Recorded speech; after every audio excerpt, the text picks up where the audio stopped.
Continuing with chapter number 6, computer security and ethics.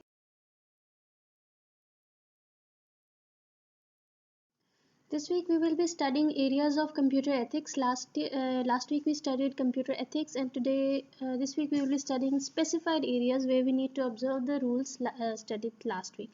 So the first area that concerns computer ethics is information accuracy.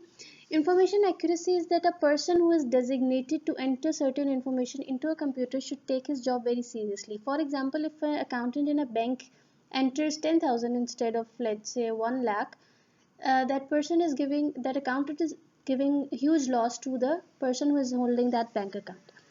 Next is information ownership, intellectual rights. This says that the creator of the idea is the actual owner of the idea.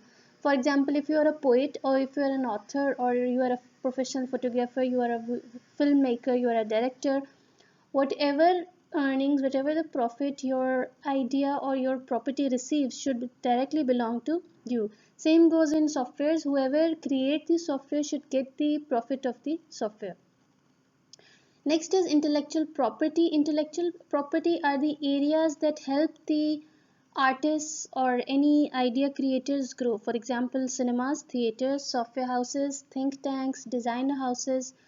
These are the companies that support artists, and these properties should be protected so that because these result in the growth of the art and ideas. So they should be protected. Next is software piracy. Software piracy is when we make illegal copies of a software and it results into the loss of the creators. For example, everybody almost in the subcontinent uses illegal copies of games of Windows. We buy a 60 rupees CD to install Windows, where actually the original Windows CD costs rupees 5,000 plus. So when we do software piracy, the actual owner, the creator of the content, does not get the profit.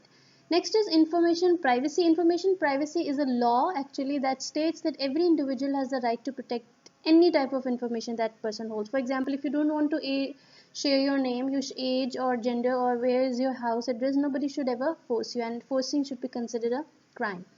Next is a cause or a concern, that is internet and privacy.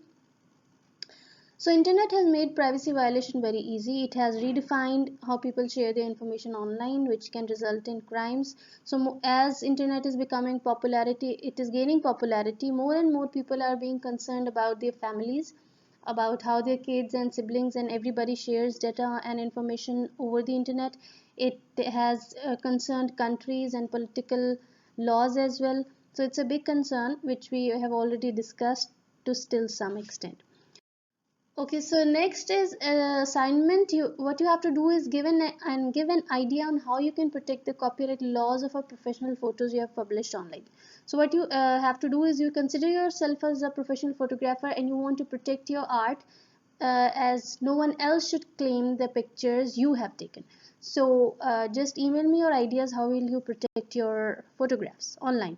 That's end of lesson. See you next week. Allah Hafiz.